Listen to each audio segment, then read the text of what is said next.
All Three, right, two, ready, one. set, let's go. We're live, guys. We're live. Today we have the goat of goats. If you played poker or were involved in poker at any time, you've heard of Tony Burns. If he's president, he definitely has my vote. The guy is very popular, very likable. Doesn't matter who you are. You could be the janitor or you could be a CEO of a company. The guy is going to treat you the same. Tony, how you doing tonight? I'm doing good. How are you guys doing? Good, good. We have Michael Laake co-hosting. Thank you, Michael, for co-hosting tonight. How are you feeling? Man, I'm great. Glad to be here. This is an old buddy of mine. We go way back, so it's always nice to be able to hang out and kick it and go down memory lane. That's why I matched you guys, because I know you guys will go way back. Talking about way back, we're going to start with the come up. I remember last time, Michael, you mentioned the bar league, and this is how you met Tony. He was running the dealing company. Let's go back even further. Tony, what's your first exposure to the game of poker? So my first exposure was 2003. It was my 21st birthday. My dad took me out to Las Vegas, and actually the main event of the World Series was going on. We were staying old downtown at the Lady Luck, and I wasn't into poker at the time. But, going down Fremont Street, I popped into Binion's, and I walked in. I'm looking for the blackjack tables. And, I stumble upon the World Series of Poker main event, and there's a crowd of people. And I asked, I said, what's going on? It's like, it's the main event of the World Series of Poker. I said, all right, that's cool. Can somebody point me in the direction of the blackjack table? I literally just turned around and walked away, not knowing that kind of my destiny, 21 years later is where I'm at today, right? Yes. Talking about this, I have a little video here to share. You talking about that exact same thing. A little sneaky clip action. Oh boy. And it's funny is Eric Harkins, who was the photographer for the WSOP at the time, he had shots and he was looking for photos to see if I was like, man, I was in and out in probably no more than 10 seconds. It's wild. When I was 21 years old, my dad took me to Las Vegas for the first time. It was May of 2003. My birthday was April 3rd, so a month later was my birthday gift. And we actually stayed old downtown. We stayed at the Lady Luck. I was into blackjack at the time. Wasn't really into poker. I played a little poker at home, but nothing, like Texas Hold'em or Omaha or anything like that. But walking around Binion's, walked into Binion's, and the final table, the main event was going on. And I asked what was going on, and they're like, this is World Series Poker. And I was like, all right, great. Where's the blackjack tables? And I just turned right back around. But then when Chris won it, I had a friend come up to me and say, hey, we're going to start playing Texas Hold'em tournaments. And I'm like, what's that? And then, it's like, oh, this is how you play Hold'em. I think I busted queens in the first level and sat around watching the World Poker Tour season 2. Didn't know what was going on, but for it all to come full circle now is pretty awesome. Pretty sick. Yeah. All right, that sums it up right there. I mean, that sums it up exactly. Yeah. So I actually got a quick question. It's over, right, guys? That was it. There. No, so like, where did baseball come into this? Like, baseball was all pre this, right? Yeah, baseball was before. I got into baseball when I was a kid. I went to my first baseball game. I think I was 7 or 8 years old. My grandfather took me to Wrigley Field. I'm originally from Indiana, so my family's based out of Indy. And my grandfather would take the family to Wrigley Field every year. So there was a baseball base at the time. And, I started playing baseball at T-ball, and went through Little League. And my dad my mom and dad split up when I was about 6. And my dad moved down to Florida. So I moved to Central Florida with my dad. Shout out Titusville. Shout out to Titusville, Florida. My dad ran a Ramada there. So we lived right there in good old Titusville from 1988 I think it was 2004 for me. But yeah, I just got into baseball at a young age. Went to baseball camps, went to Clint Hurdle, who used to be the manager for the Colorado Rockies. He had a base with the New York Mets, and he used to have he had Howard Johnson, Bob Apodaca, a bunch of guys from like the 80s Mets that, taught, the different drills. You go to hitting, pitching, you just fielding, you just go around this cloverleaf and cocoa expo. And that was, I think it was like 10 at the time. So I played baseball. My dad used to take me to spring training games. I think it was boardwalk and baseball where Kansas City Royals used to play. I remember going to those, like Bo Jackson. We're so lucky down here in Florida with all the spring training. Yeah. And then I ended up becoming a bat boy for the Orlando Cubs, which was a AA team for the Chicago Cubs in '93. I got picked out of the stands at 11 years old to be a bat boy for the night. And then the bat boy couldn't make it the next night. So they asked me if I could come back. I asked my dad because it was like a 45-minute drive back and forth. So dad was like, yeah, go ahead. I ended up being the bat boy. Actually, the ball boy. I was down the line. I had to work my way up the ranks. Yeah, exactly. And I just worked for the Cubs from '93 to '96. Met Michael Jordan when Jordan played baseball at the time in '94. And then wrote a letter to the Marlins in the offseason of '96 to be a spring training bat boy. I got called in for an interview in February of '97. Got the job with the Marlins. So worked with the Marlins organization from '97 to 2002. Then the Marlins were sold to Jeffrey Loria. So there was like this whole swap where if you worked for the Marlins, you went to go work for the Montreal Expos. If you worked for the Montreal Expos, you came and worked for the Marlins. So there was this whole transition around that time. So I ended up working for the Expos in 2003, 2004. Helped them out down in Puerto Rico one season when they were looking for that home until they were bought by Major League Baseball and became the Washington Nationals. Graduated college in 2004. Worked a spring training in 2005 with the Nationals, and that was kind of there was this opportunity to either go to Washington, and I think they wanted me to be the visiting clubhouse laundry guy, or I could take, I got into poker right around 2004, and then there was this opportunity with the company was called the Final Table Tour to kind of pivot away from sports, from baseball, and get into poker. So rather than moving to Washington and all that high, cost of rent, like I looked into it, I was like, you know what? I'm going to take this opportunity with poker and see where it takes me. As far as baseball is concerned, why baseball? Did your dad play baseball? Like, what's the background with baseball, and how competitive were you? You never told us. Were you really good? Was there a dream with baseball to ever go pro? Oh, I would have loved to have been a major league ball player. I mean, I think the roots came from my grandfather. My dad, I think, played at a young age, but I think my grandfather instilled the love for the game by taking the family. Grandpa took you to the Cubs games, right? Yeah, the Wrigley. Yeah, I mean that kind of, when you're a kid, that goes a long way, I think. Yeah, and then Dad got me into playing baseball, and it just kind of stuck. Like I was a pitcher, I was pretty good. I've been tall and lanky, a lot thinner back in my teens and 20s, but. I pitched my last full season of Little League. We had a 25-0 season. We were like the only undefeated team in county history. We won the county tournament. I absolutely think the sport carries over into poker. The competition, the tournament aspect, the you versus me aspect, all of this has a huge carryover. Agreed. Yeah, how competitive were you back in those days? What do you mean back in the days? Nothing changed. Nothing's changed, man. I'm super competitive. I mean, I've definitely brought it down a notch. I mean, I used to play billiards a lot as well. Yep. And I've got a couple broken pool sticks. I can't lie. I've gotten very passionate, and I also think at a young age. So '97 was my first year with the Marlins. Yeah, there you go, right there. And that was the year they won the World Series. And I think at a young age of being Sheffield, that's Gary Sheffield. Yeah, I don't know.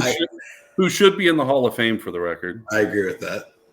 So, I mean, you're talking, Gary, Jim Leland, who was the '97 manager, to be at a young age and get exposed to like the World Series of Poker, like the winner of the, being affiliated with the team that won the World Series of Poker. Yeah, you're gonna see a lot of kids in baseball and poker if you scroll through there. If you go to the albums there, I've got a specific album that has like all my baseball memories. Okay. So if you, I met a lot of really cool athletes through the years. The Sosa McGuire home run chase of 98, and then this spring training in 99, and remembering all the people that were coming to watch like McGuire just to take batting practice. Yeah, I loved baseball during those years, and I didn't watch it before or after those years. There you go. That's when, yeah. There's Big Mac. Yeah, I mean, the guy was a monster. I mean, just Cal Ripken Jr., the Iron Man, a very young Derek. Damn. Joe Torre. Fun ones. Yeah, Torre. Coach Bob Knight. Bob Knight. Yeah. He was friends with Tony La Russa. Yep. And they had Bob Knight came over. I think they had just lost one of the March Madness events games, and he came over. But yeah, there's a young me. Yeah, that's my dad right there. Shout out. What's your dad's name? Jim. Shout out to Jim. Okay, so this is all baseball. When did poker come into play? At what year? So this is all 2004, 2005, right? So the Marlins ended for me in 2002, and then you'll see some Expo pictures in there. That's 2003, 2004. And then poker started coming around, I would say, after Chris won the World Series, maybe late 2003, 2004 is where like hey, you want to play a $5 or $10 sit and go, playing single table tournaments, and then the single table tournament became a 2-table tournament, and then a 3-table tournament, and then we had to start rotating it around town because everybody knew Friday night there was going to be 10, 12 cars in somebody's parking spot, and some people getting a little out of hand and being 21, 22 and getting the cops called and like, okay, time to break up the game and rotate it, right? So I would say late 2003, 2004 is when I started playing, home games, all tournaments. Didn't play much cash. Yeah, very casual. I played my first WSOP qualifier on the Sun Cruise Casino in 2004. I remember it being a $330 buy-in. And they had the Sun Cruise Casino was interesting. It went out of Port Canaveral. It would go 45 minutes out into international waters. You could gamble for like 3.5 hours, and then it would turn back around. So it would leave at like 11, and then it would dock back in by like 5, right? Or 4. There'd be 2 sessions a day. 2 sessions a day. So they had a daytime, and then the tournament stopped. They bagged it basically, and you came back and you continued it on the night flight.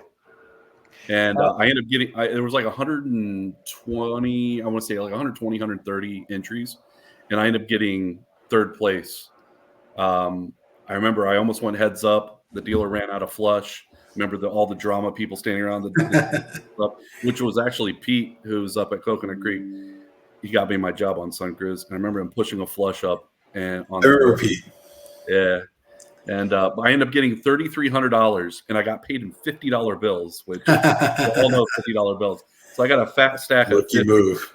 Yeah, at 22 years old. So I was kind of the local hero. Yeah, you're having a blast. Yeah, that ran deep. So nobody really wanted to mess with me. Sorry, Tony. Michael, you mentioned Sun Cruise, right? I think on your podcast.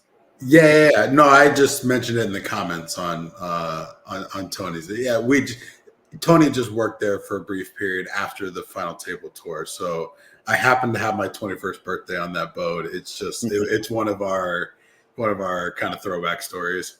Yeah. Okay. So now you're playing some tournaments. Was there a dream how were you introduced initially? Like what's the first game you played? It was a buddy of mine. His name was Greg Rapp and Tim Malloy. I remember those guys were like, hey, we're playing, a home game single table tournament, and they introduced me to it.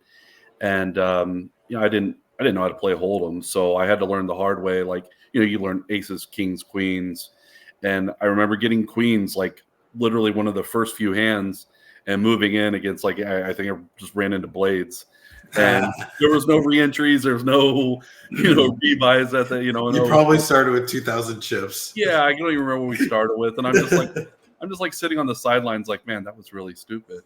Like, I should have folded those queens. I just folded. Like, what was I doing going all in? Like, I had the 3rd best hand. What do you want me to do? What do you think he had? Yeah, exactly. So that was kind of my introduction.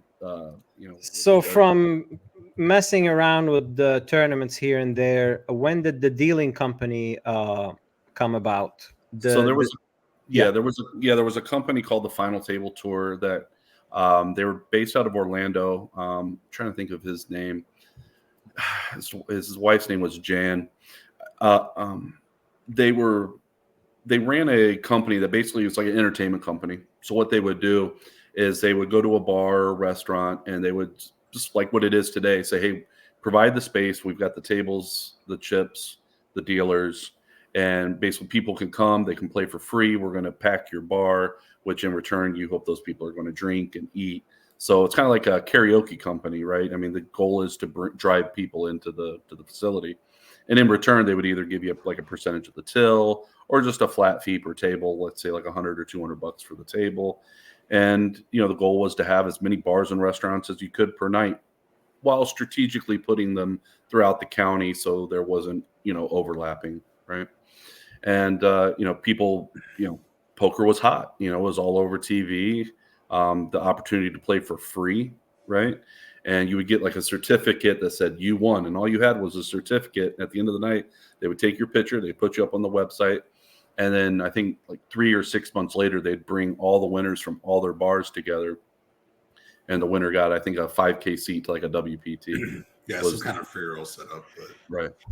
So there was more excitement for those. So I started playing. Well, I was playing those, and as they were growing, they needed dealers. So they're like, "Are you interested in deal?" Like you were watching every game, they were tipping the dealer $5. Every person was sitting down and passing $5.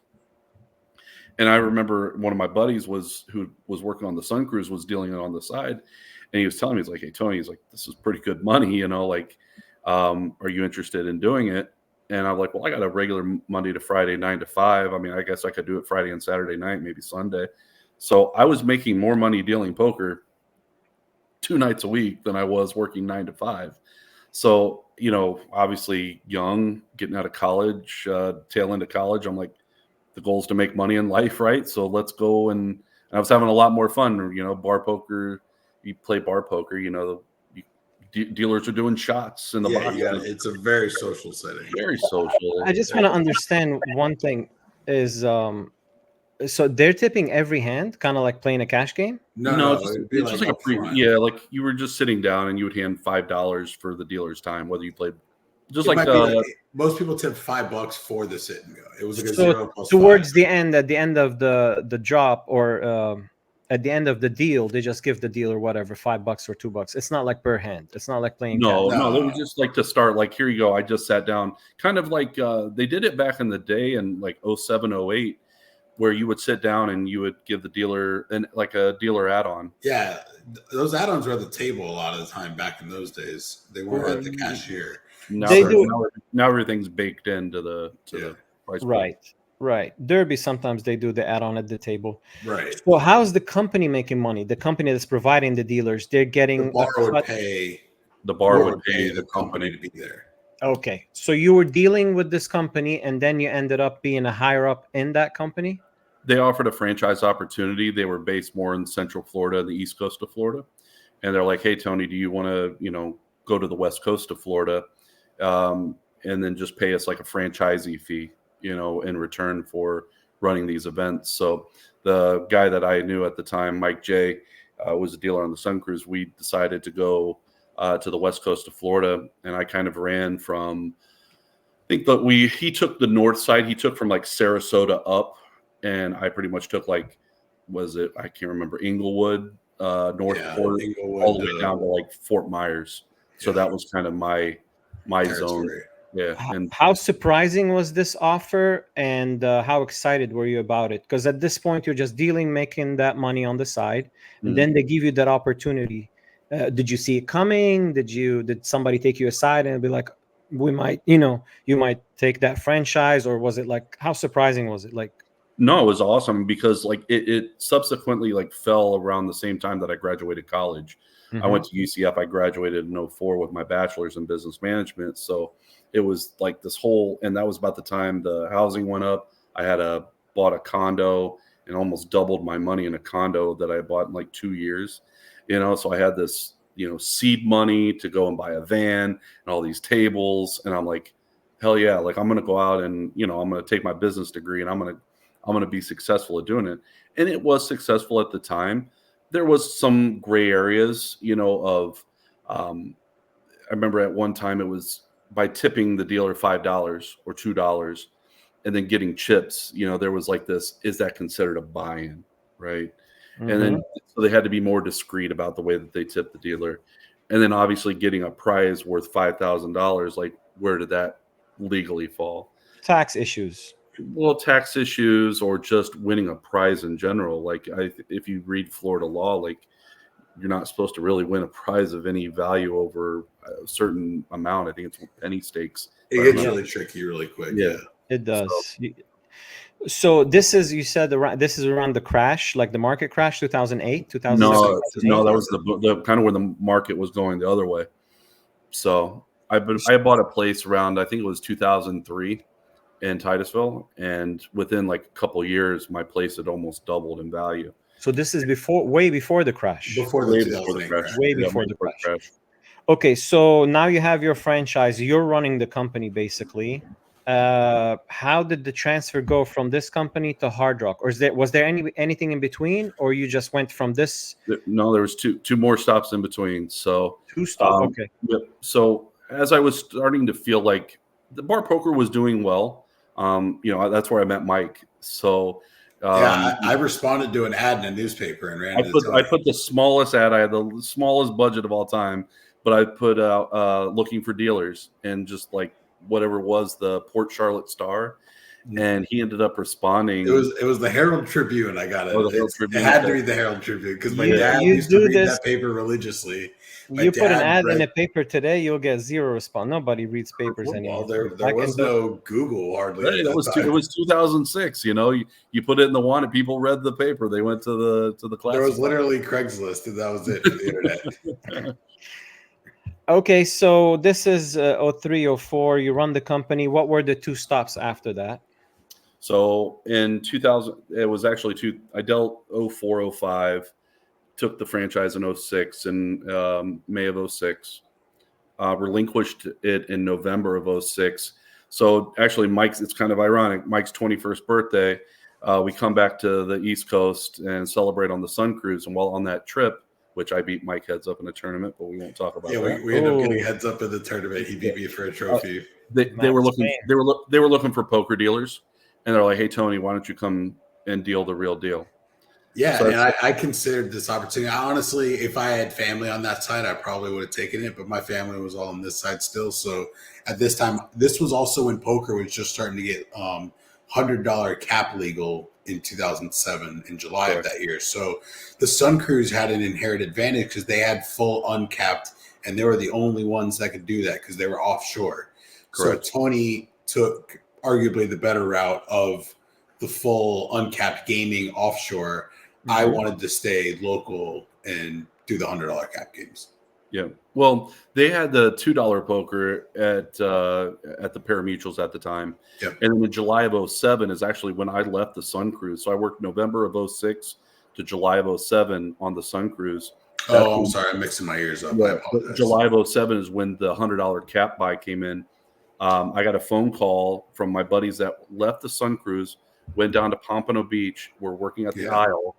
Give me a call and say, Tony, you got to get down here. We're killing it. We're killing it down here in Pompano, and they need dealers.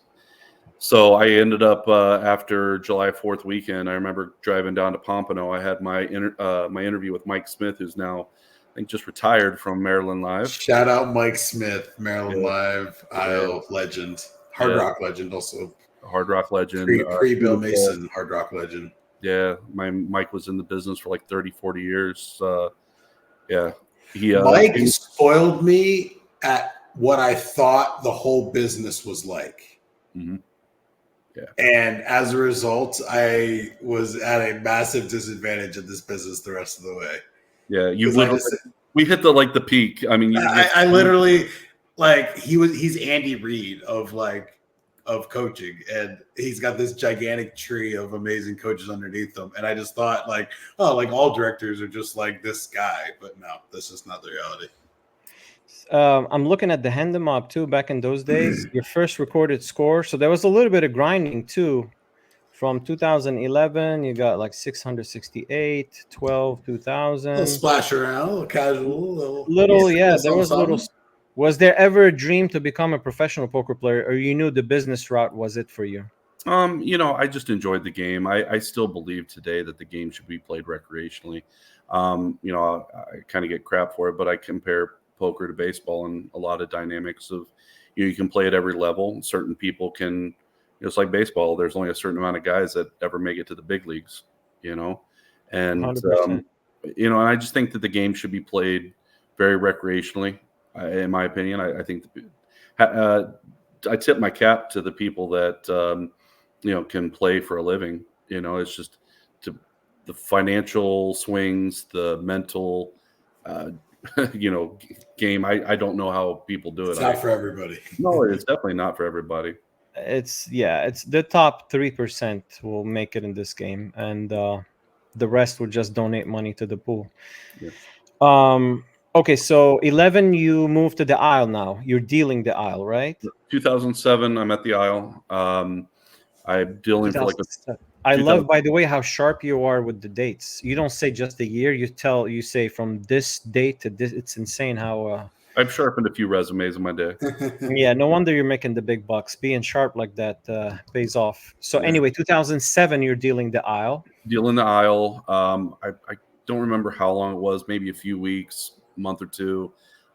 They came to me and they saw my resume with having a background in business, and I remember sitting down with Mike, and Mike was very intimidating at the time. Like he's a man of few words, pretty big guy, and I remember going to his office and talking to him about being a dual rate. I had no clue what a dual rate was, and it's like, well, you deal some of the time and you floor some of the time, and I'm like, well, look, I don't have any supervisor experience. He goes, we've got a good team of people here, basically, that will take you under the wing and will teach you.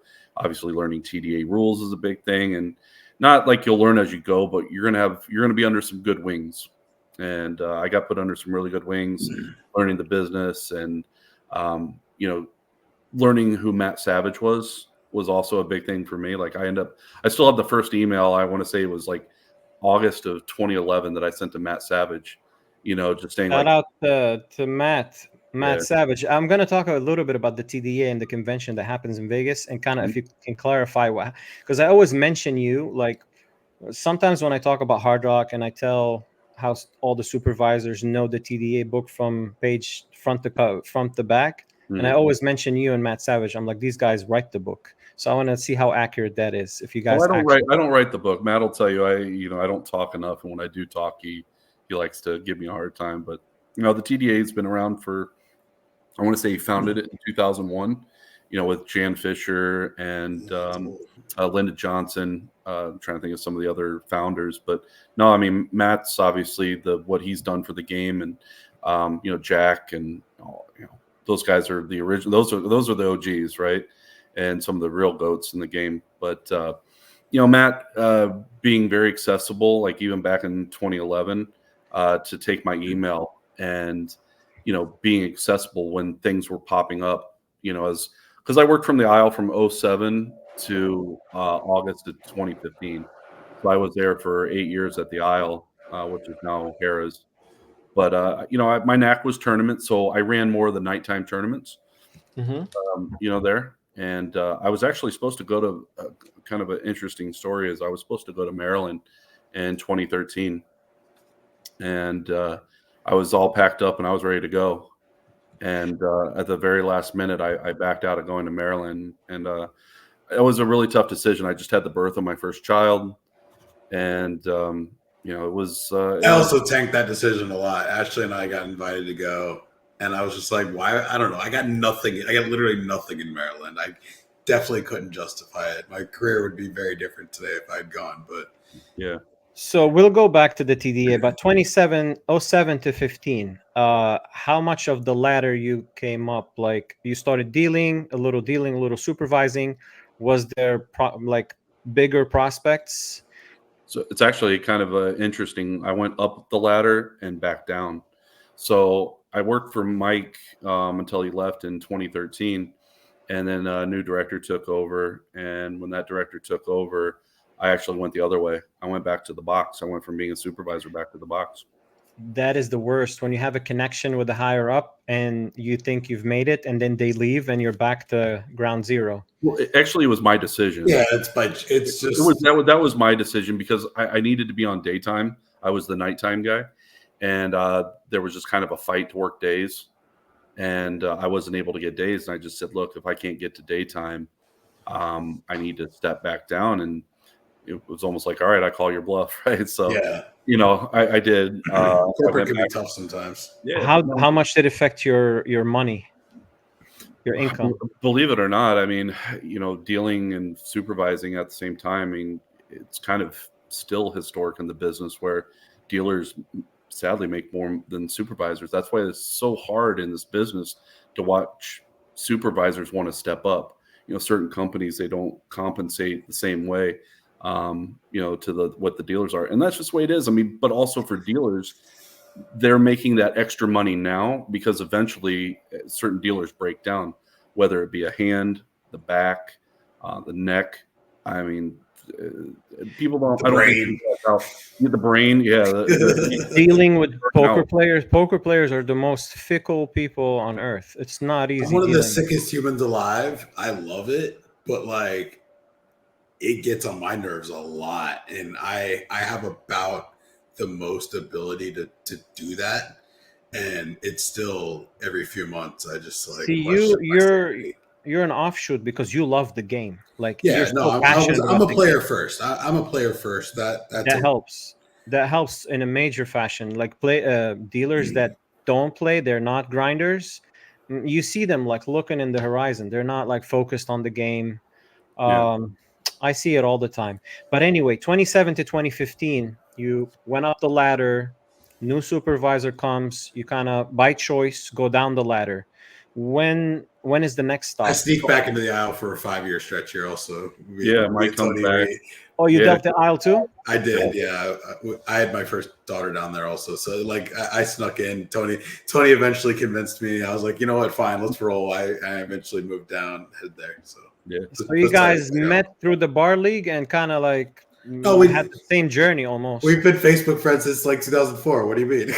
Before Facebook. We had .edu email addresses. You had the dial-up. Yeah, you had to tell your kid or wife to hang up the phone. Yeah, no, we always kept in touch. It was just like, one of the boys that you kind of started in the industry with, and we were always rooting for each other. So for sure, that part was easy. Yeah. So 2017 to 2015, what is the next stop after Isle? So the Hard Rock tournament director job became available in, I want to say, the summer of 2015. And I was like, all right, I want this. I want this job. And I actually applied for it when it came open in 2013 as well. I didn't get through on that first interview, but I ended up knocking out of the park on the second interview in the summer of 2015. And I landed the job to be the tournament director at the Seminole Hard Rock in Hollywood, and started in August 2015. Wow. Yeah. So 2015, you get the job at. Wow, what a sick move from Isle to. One thing, were you always good with people? Were you always likable? I think being likable in life is such a good attribute to have. You have a thing with. I don't know what it is. You're just smooth with anybody. Like, I've watched it. You can talk with, like I said in the beginning of the show, with a CEO or a janitor. You're just like very respectful. You have a thing with people. Were you always likable like that? Being likable is a very good trait to have. But were you always 100%? I mean, I was brought up to be humble and kind, and also hospitality's been in the blood. My dad was the general manager of a hotel chain, and I think my dad being in that industry. I also worked for like baseball off season. I would be a bellman for my dad. I'd work the night audit. So I was always dealing with customers and, customer service. And then also being a bat boy, there's more to just being on the field and running after the bat. You would also be in the clubhouse with the players, and you would do things for the players if they would ask you to go run an errand for them, or they needed something special, like you would go and do that for them. And I started that job at 11 years old. So at a very young age, it was ingrained to me being kind, and the players would tip you, and you learned at a quick age, like if you're nice to people and you do things, you would get compensated for it. And also, just like I said, I had a really good Christian rooted family of like learning the golden rule of life. Treat people the way you want to be treated. That came from my grandmother. From a very young age as well. It's not that you're just kind, it's genuine. Like some people fake it and hire when they're higher ups dealing with either employees or something, it's fake and you can see it. You can tell when it's all genuine. Yeah. Anyway, so Hard Rock comes 2015. Tell us about the experience with the Hollywood Hard Rock. Oh, it was amazing. I mean, that 7-8 years almost with Seminole Hard Rock. Shout out Larry Frank. Oh yeah, Mr. Frank.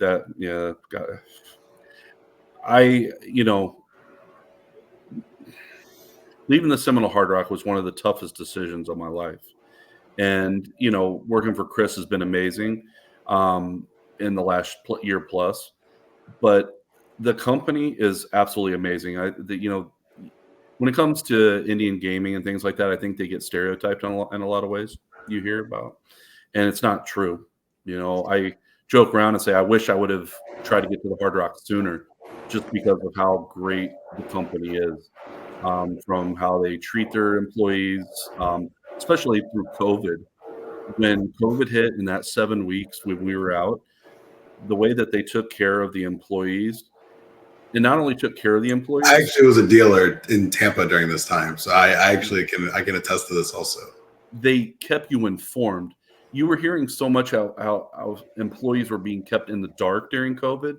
We were having like weekly calls, and I mean, there was just always somebody reaching. There was always a base, like you knew what was going on. You weren't left in the dark during one of. I got a bunch of public gift cards. They were trying to take care of us, and most companies were not doing anything remotely close to that. Yeah.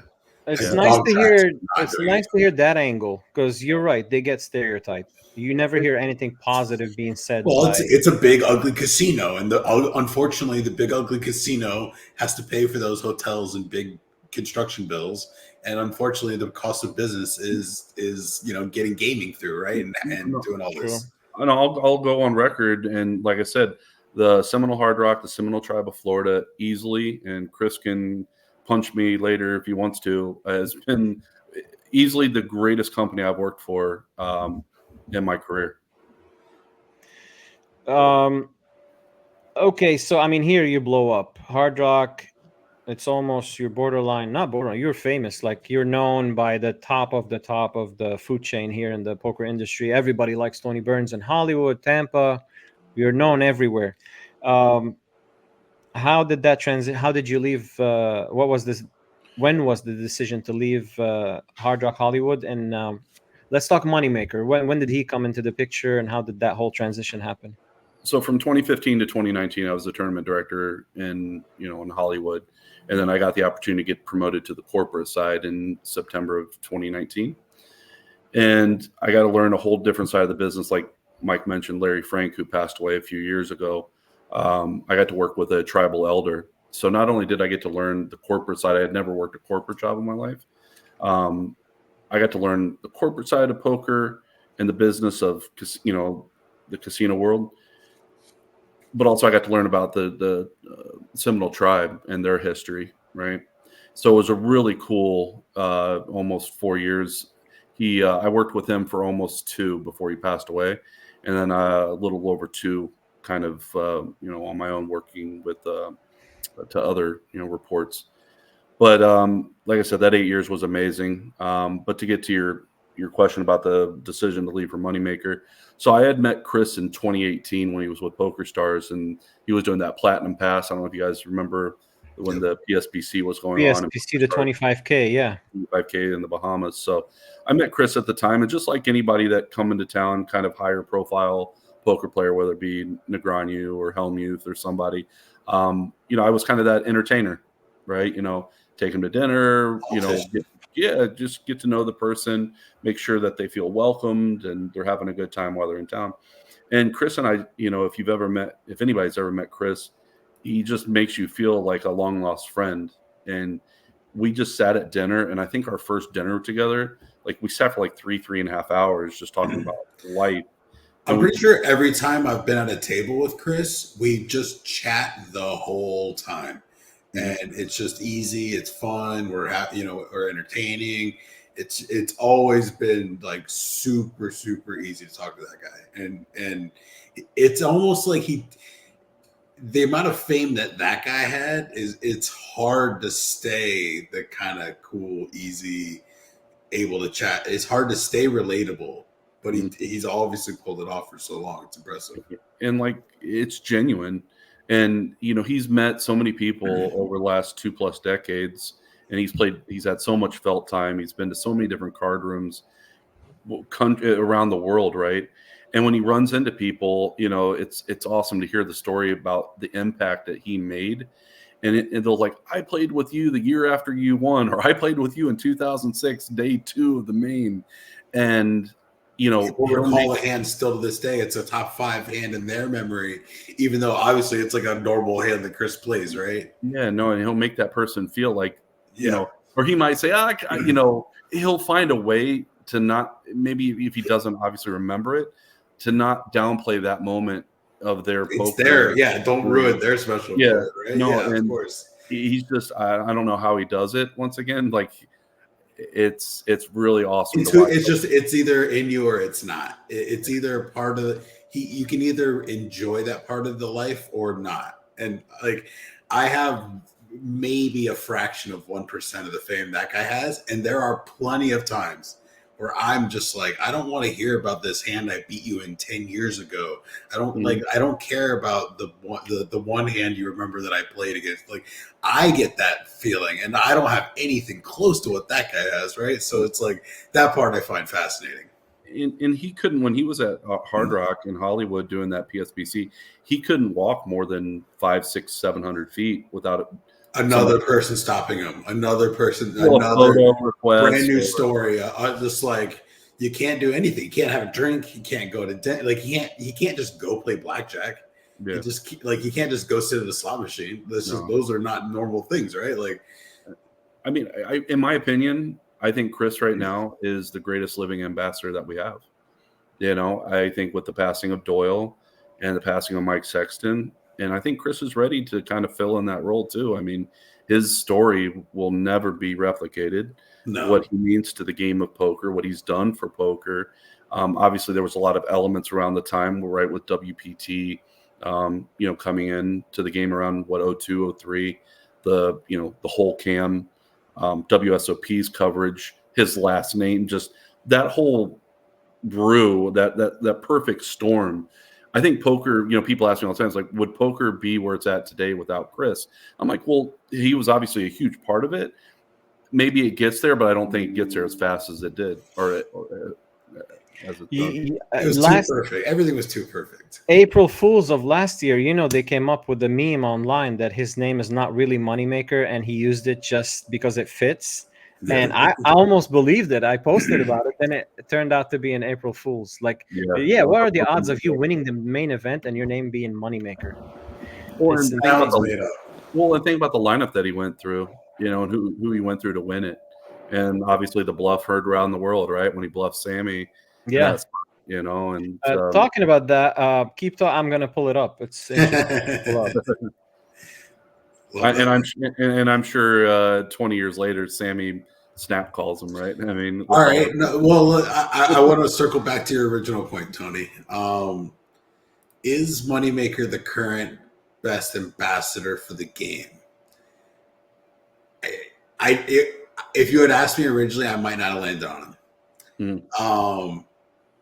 But I'm having trouble arguing your point. So I'm gonna say I like that. I'm not trying to be cheesy, or I'm not trying. I think that's super fair, but I just think like what ambassador means is like it's such a complicated word. Yeah. That I think. But now that I put some thought into it, I think I agree. Yeah, I mean, when you talk about the names, you know, of poker, you know, who are the most popular names, right? the fills. Yeah, popular and ambassador are kind of it's a different conversation, right? Completely different. Like obviously Negreanu is the one that I probably would have default said. Mhm. But like he is becoming more polarizing over time, in my opinion, and Chris it's uses, almost like he's getting sick of being so famous for so long, right? Like, well, Chris uses Twitter to troll, right? Sure, and yeah.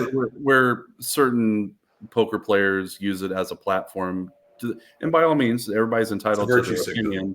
But you know, with Chris, like, I don't think anybody knows what side that Chris is on. You know, whether he's a Republican or a Democrat or an independent. Chris, people don't know what Chris's opinion on certain things because, like I said, he doesn't use that as a platform. He uses it to be that chummy buddy, you know, and a troll, right? And the internet can be whatever experience you want it to be, right? Twitter can be as fun as you want it to be. It can be as political or as polarizing or as savage as you want to, and that's why unfortunately people find themselves in that world. All right. Oh man, gotta see this. Yeah, let's. Well, the turn is an 8. And now they both have a spade. Okay, I went check flop. Oh, look at Sammy. 300,000 from Sam Farha, who has the pair of 9s, and Moneymaker also has a straight draw and will raise. Look how fast they used to act back in those days. There's a 300. He's raising. Here's your 300. Very adamant I'm about gonna this make it raise. this many more. Still stacking chips. You gotta love the 2 motion raise too, bro. How is this a bluff? I've never seen the 2 motion is the raise. It's quite a play. It's sort of a semi bluff. He still could get there on a straight draw or flush draw, but he has nothing right now. And Sam comes right on in. Sam was gangster, man. We're gonna see the river card. Who says it's gonna be over soon? It may well be, and is a 3 of hearts. Moneymaker doesn't get to either draw, and the pair of 9s is best. It's actually, if you break it down, GTO-wise. Chris Moneymaker going all in with nothing. I like it. I like the whole Play hand. from Moneymaker, I don't know the who sizes missed his necessarily. draws, It has was nothing, hard to see. and now has put Sam Farha all in. He would have to put all his chips in. If he lost this pot, he would be out of the tournament. And people Moneymaker never bluffed bluff this live. once, Like, and Farha came. He's now nobody took bluffing this at live it as a again. bluff. This is Actually just a perfect insanity. perfect candidate for that bluff. He's blocking straights and he's blocking flushes. It's like the hand's super fine. Theoretically, it's the perfect combo to take that line. He was way ahead of his time actually with this play. Well, and Chris talks about it too. That he Is Chris bluffing this time? That's Chris's dad. He ain't bluffed all night. No. That's a little Quite a suspicious, predicament though. for Sammy. Bob, He has a Bob- pair of Bob 9s. It's sold, the best but hand, That's a but he little can't. suspicious. And if he calls this bet and loses, we're playing for the world championship. If he's wrong, Chris he's is out of it. frozen, He's the right? runner-up. Staring at the So board. it's really Sam is tough in the to blender. sit here and call with a pair of 9s, particularly when Moneymaker has made. I don't 2 see much big bets in a action row. on the throat. The Oakleys, though, man. No, The Oakleys no, are the- so Be the clutch. best time. The poker face is on point. Sam Farha trying to draw something out of What's Chris funny Moneymaker, about but this he's time like a is this statue call afraid with the to make any. 9 is absurd for this time period. Nobody made these calls. No, This people were folding this hand on the turn on the regular basis. it's so fun to watch the nostalgia. It's so much nostalgia looking back at that course. footage. You know, Of course, But even they're all like kind of- starting sizes, like the raise first in sizes, and starting stacks were 10,000 at this time, right? We didn't get 60,000 chips. Look at Chris. The Breathe. sigh. And considering this situation, I know we're early in the century, but that's the bluff of the century. You had to show What it, a right? play I from guess. Chris Moneymaker. Did he show it? Price of poker is No. gonna go high now. no. I you figured didn't it show would. Was 50-50. I almost called you. I'll turn my head. Sorry? You can tell me what you had. I'll turn my head. No, I don't care. He asked me what I have. I said I had a pair, big pair, and a flush draw. Max Payne. Queen high flush. Well played, Chris. The story of before they went heads up and then meeting in the bathroom to talk about a deal, and I think Chris had a 2-1 chip lead, and like Sammy asked for more, and then Chris was like no, and then I think there was an explicitive F you, will play it for all of it or something. Wait, you're telling us the story that we've never heard about. Ooh, let's hear. You guys never hear that story? No, that's I've never heard that story. I've never heard that. I could have forgotten that. It's very possible I've heard and forgotten. No, he talks about it. They talk about they got together, and I think there was a talk of you had to make handshake deals of the World Series, even still to this day. Right. Yeah. You hear all these stories of people like they try to make these deals because of these foreign tax agreements. Like Canadians get 30% off, so they try to get these deals where they sign for 5th place and everybody's chopped, and they'll sign for the small amount so they get the least taken out. People try this stuff all the time. It's like really unfortunate that on one hand it's nice when you want to be able to play it out, but like on the other hand it's nice to be able to have the option of letting the tournament director organize the chop, because I don't want to have to trust strangers for 5 or larger figures of money exchange, trusting that you'll go in the bathroom and hand me the 12,000 we agreed you were going to hand me. Like, I don't know. I want to say Poker Go did a videography with Chris some time back, and I think he talks about that story at some point. I know that Chris he's talked about that before. All right, I had never heard that story. That's super cool though. I like that. Me neither. And then like him and Sammy had, like, you could tell like there was some friction there for a while, and then they met together in like 2019 and they shook hands and laughed, and but I'm sure there was, I mean, you got to move on eventually. One of the most revolutionary main events of all time, and you get beat by somebody and they hit all the stardom and fame, and yeah. Sammy's never been a good loser. No, he's never been known for that. So I could see him holding a grudge for a little bit. And it's not about the money; it's about the fame, the glory, the title. It's all that. Yeah. Tony, so 8 years with Hollywood Hard Rock, you reached a really high status up there. When did Chris Moneymaker come to the image? You said that you went to dinner with him a few times. When did the proposal came that, hey, I have a tour, I want you to come along? When did that happen? I think we talked during COVID. Poker players we were all just kind of reaching out to each other and seeing how we were doing. Everybody was doing. We were, surviving. We were all surviving, and we we're all keeping up on each other.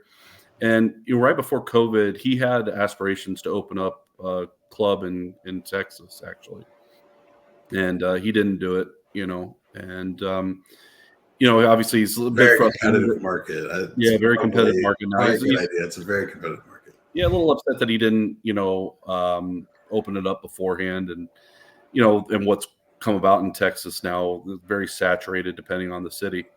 But he told me about some of the things that he was looking to do, and asked me how if I was content with my work at the time, and I was very happy at Hard Rock, and I said, I'm happy here, and I said, if you get anything, down the road, and just let me know. Just keep me up to date on what you're doing, because you never know, a year later. You just never know in this business where you'll never know who your next boss is in this business, no matter who they are, where you're from. You just gotta treat people with respect. Period. Yeah. Plus, it's a tough decision. I mean, because you're successful at Hollywood, to take that leap, and you don't know what to expect. It's a gamble. Yeah. No, it was definitely a big gamble. I mean, he, at the time, Mr. Franken passed away. I was still working on the corporate level, still enjoying what I was doing. But Chris came to me and said, hey, I'm ready now. I opened up this club in Kentucky.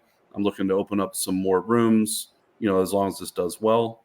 And, want you to come and help out. And then also I'd like to, kind of reactivate my poker tour. And I was like, all right, well, what are you thinking? And he made me a very generous offer.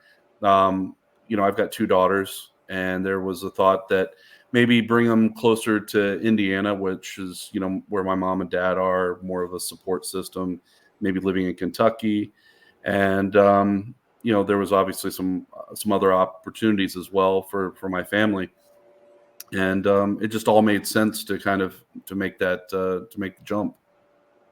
So the initial offer was to run the rooms plus work on the tour, or just work or the rooms? It was the work the tour, and then also to kind of help the poker operations run moneymaker stops at those.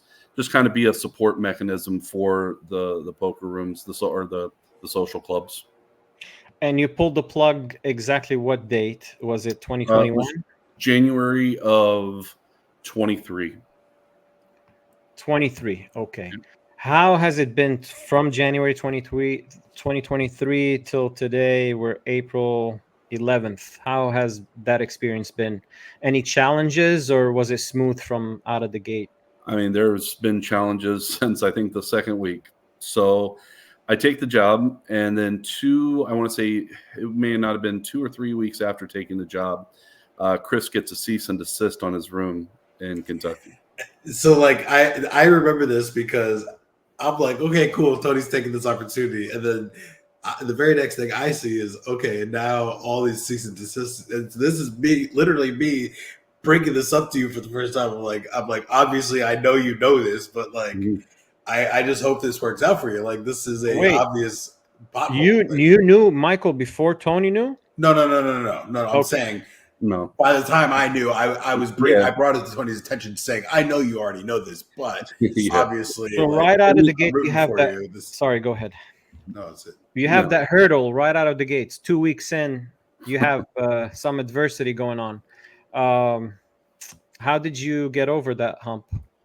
I mean, obviously it was very disheartening to be like, wow, what did I not what did I just do, but wow, this is huge. The whole roadmap has changed, right? So like no matter what you invested in, the new thing that you invested in is completely different than the previous things, right? So there's going to be some level of regret because now I'm in a new thing that I didn't know that I was in.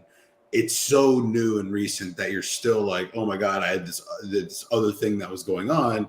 Am I making the right decision? But you're in it already, so you're like, fuck it. That shows what you else that can Tony, you do other than make the best that you can? It's the risk taking in him because he wants to go up the ladder even more. That shows you how competitive he is. Taking that step is not easy. Nobody likes change. People shy away from change. He welcomed it, basically taking a whole new job, not knowing what to expect. Of course, he's being paired with the Moneymaker. So Moneymaker is a brand already. But still, so you have that challenge, the cease and desist.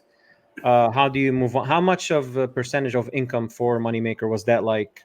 Well, I mean, he had paid. The agreement was to come and work, for the tour and the rooms. So the pivot just went from, okay, we'll continue to fight the good fight in Kentucky to see if we can get reactivated there, but now the focus needs to be on the tour, right?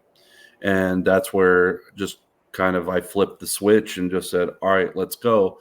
And I instantly started hitting, my Rolodex of people that I knew in the business, rooms that I knew. Obviously, I was like, okay, it's go time. Like we need to start bringing in money now, And the Palm Beach Kennel Club was our first stop in May of 2023. I remember talking to you around that time. So, I mean, even though you're with Moneymaker, it's still challenging to have a tour right out of the gate, brand new tour. You don't know what to expect as far as turnouts and stuff. How challenging was that?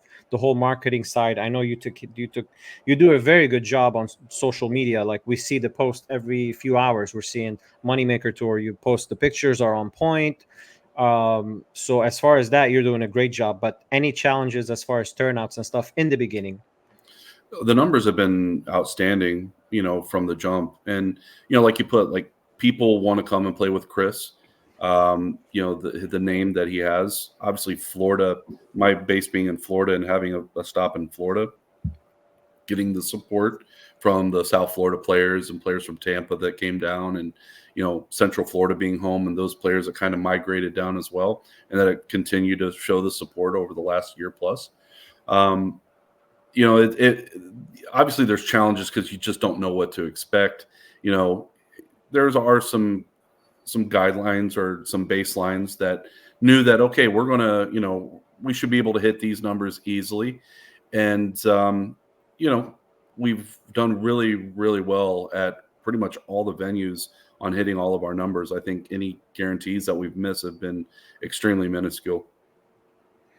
Yeah, I mean, both of you are powerhouses. You're very well known in the market. Moneymaker is behind the tour, so yeah, I don't see it not hitting all the numbers. So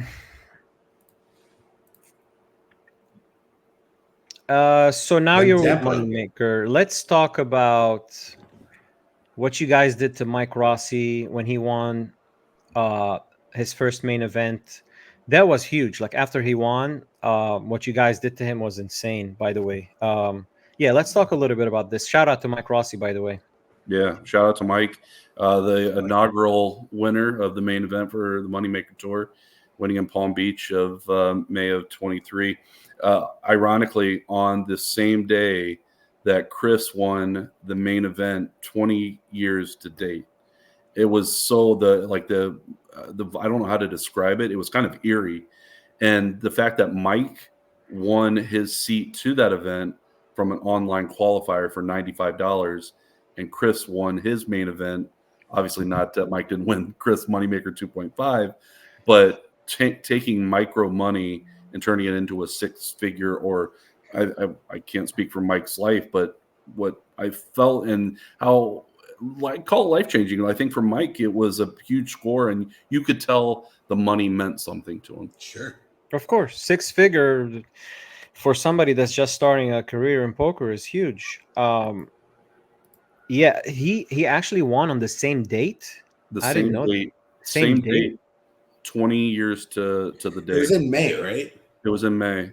Yeah, that's interesting because the World Series used to play a lot earlier because that's what makes it. That's what was that even planned? Like the dates? No, ironically, we were supposed to finish the final table the day later, and because of the structure, we decided to actually shorten it by a day, and yeah, we ended up finishing on the day that Chris won, and it was just coincidental.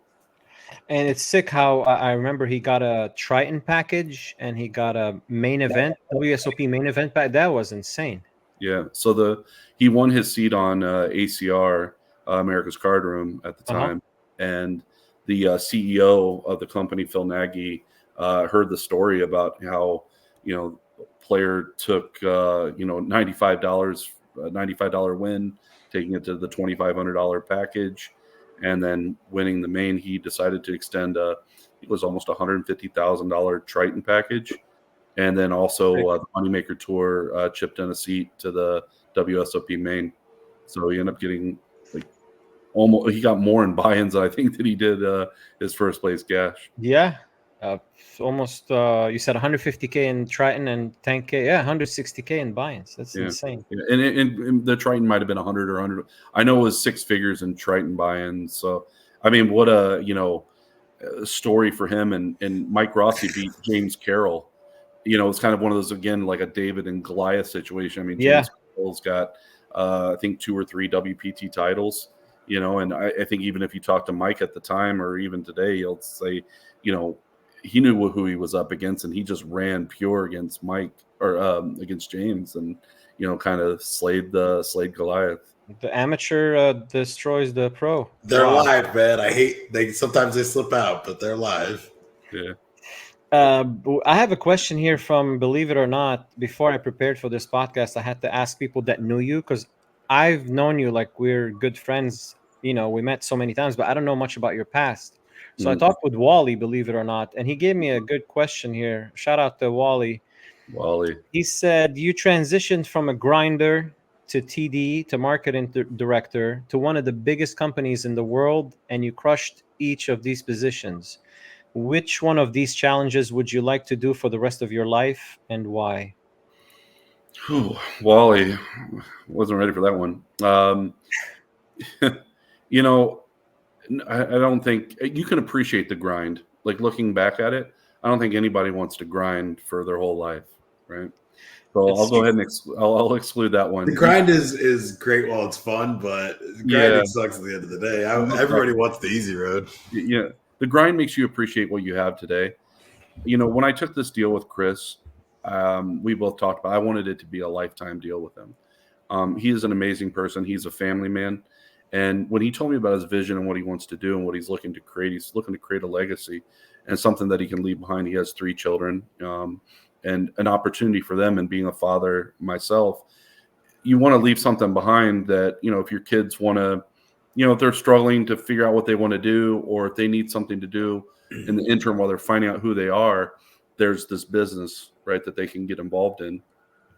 And some people may say, I never want to get my kids involved in poker. They shouldn't be in the casino. It's complicated. Yeah, I mean, the business side is business. If they stay on the business side, they wouldn't be involved directly with poker. It's of course poker related, but they're not like on the tables grinding. No, business is business. I mean, no matter what job you're doing, you're learning discipline, you're learning economics, you're learning so many different things, whether it's poker or, you're working for Publix, right? So, but in listening to what Chris wanted to do, that's why I wanted to be a part of this and he's trailblazing right now, and in trailblazing, you're going to run into situations like he ran into Kentucky, and there's not going to be a clear path, and we're fighting that fight still to the day.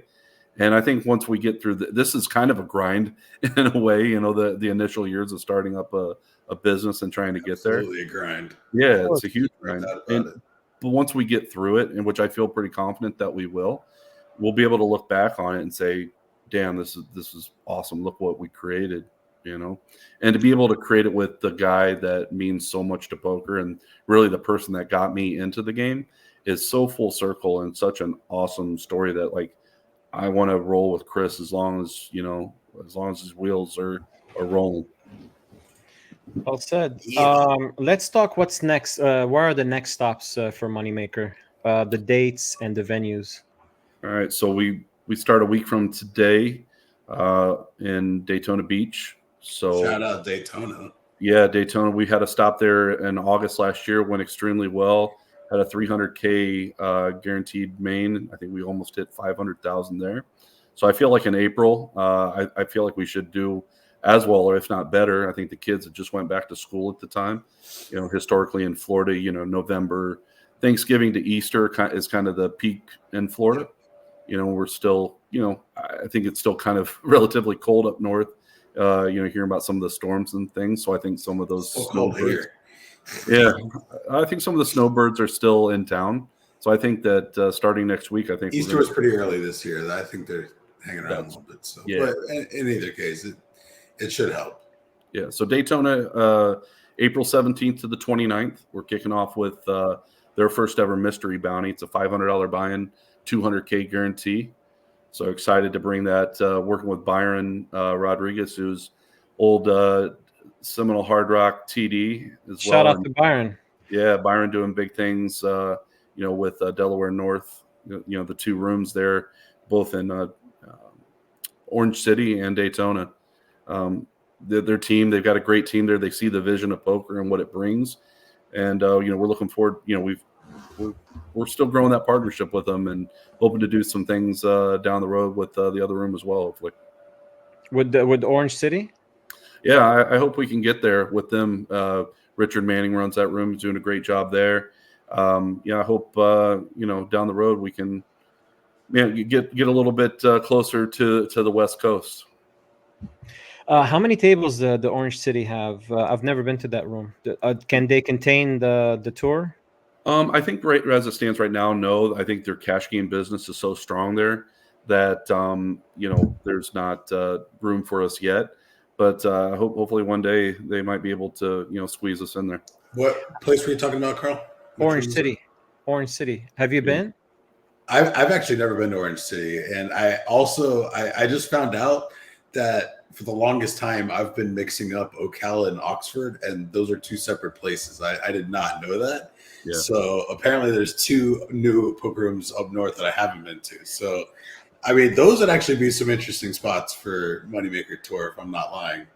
Well, the thing about I don't know what the table setups are like up there. So that obviously there's a million constraints, but we're gonna get there. We're gonna get to that subject because we want to try to get Moneymaker Tour here in Tampa. That's what we care about, the Tampa market. But we're gonna get there. How many tables do you think on average you need to run a decent to run the Moneymaker Tour? Yeah, let's talk about from the business side. When you come to a room, what is it that you're asking? Obviously, money, right? So like, there's the money part of it, but like beyond that, what is the ask of your company in return? I mean, in theory, we're a marketing company. I mean, we've got the greatest name in poker, and then also myself, coming in and being able to say, all right, what are you doing in terms of your tournament operations? What do your tournaments look like? Who are you appealing to? You could give me 10 tables, and I could probably put you a good series on. It just depends on what your player base is. Yep. Obviously, when you do 10 tables, your buy-ins are going to have to be a lot higher. Yeah, it runs like the Masters at Augusta, right? Like when you have 10 tables, you have to restrict the entry fees so that the demand goes down, so that your needs are met, right? There's like the simple economics. When you have 400 tables like the World Series of Poker, you can do all kinds of crazy stuff. You can have small buy-in big events all the time and consistently. You can do these things, but we were just talking about this when I was on the show last time, just 2 weeks ago or whatever. Like when you have less tables, you can just up the buy-ins. You can make the same amount of money, right? Because obviously, as a player, it would be nice for rake percentage to go down as buy-ins go up. I'm not saying I want to pay less rake. I'm just saying I want the rake percentage to go down as the buy-ins go up. So, instead of making $30 off a 200 buy-in from a couple people, make $50 off of my 500 buy-in, right? Like, and then you just have one less player that's paying you, more rake that fills the seat.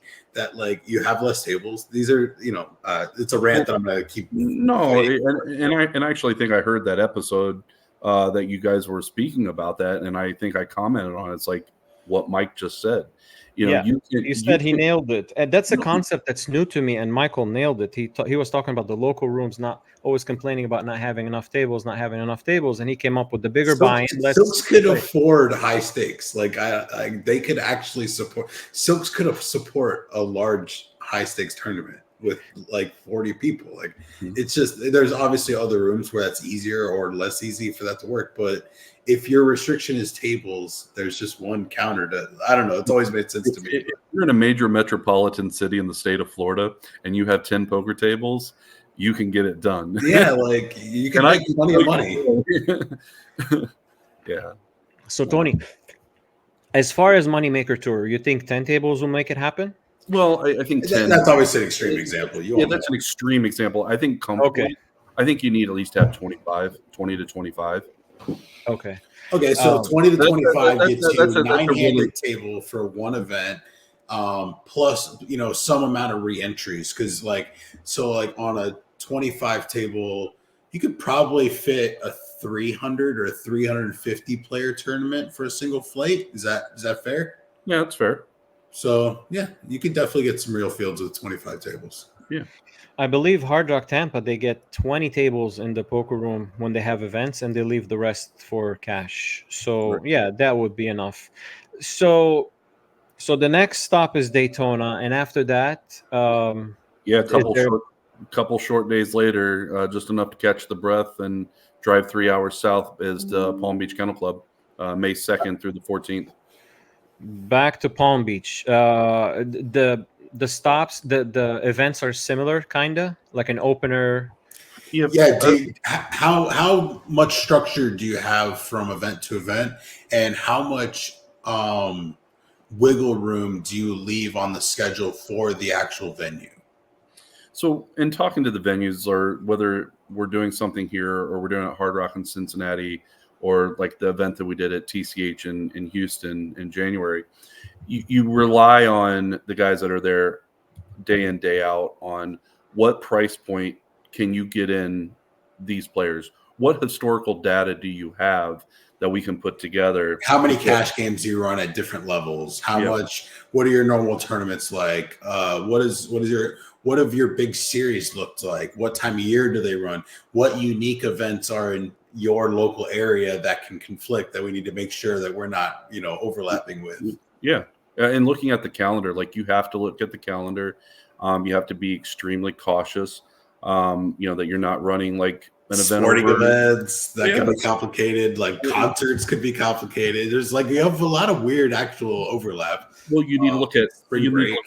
look at holidays. Yep. You need to be careful of the Super Bowl. You need to be careful of In South Florida, you had to pay attention to a bunch of different holiday calendars, right? Like realistically, I learned about a lot of holidays when I lived down there that I wasn't familiar with in other cultures. It's just a much more open thing down there. No, the Jewish holidays are really big down here. I mean, doing things during those holidays, if you put an event on, you will just not get the turnout. It just changes everything, right? So you need to be very aware of all that. 100%. We're looking here at the structure sheet. I love the structure. Starts with the 100, 200, level 1, 30K starting stack. This is the Mystery Bounty, by the way. And these are the flight dates. You got 11 a.m., 5 p.m. every day. See, I love that. I don't understand why Tampa lately, the Friday and Saturday at Hard Rock, they only have at 11 a.m. They don't have a night flight. It's terrible for grinders like me. They're on the night shift. I don't like to play 11 a.m. I want to play the 5 p.m. Well, I definitely understand. I mean, and that's why, Hard Rock over the years has had the luxury of having ballroom space, and running those events. And when you have, just Tampa Hard Rock has always been a cash game powerhouse. And a lot of people, what they don't realize about poker, the business of poker, is if you have a room of 40 cash games, you don't need tournaments.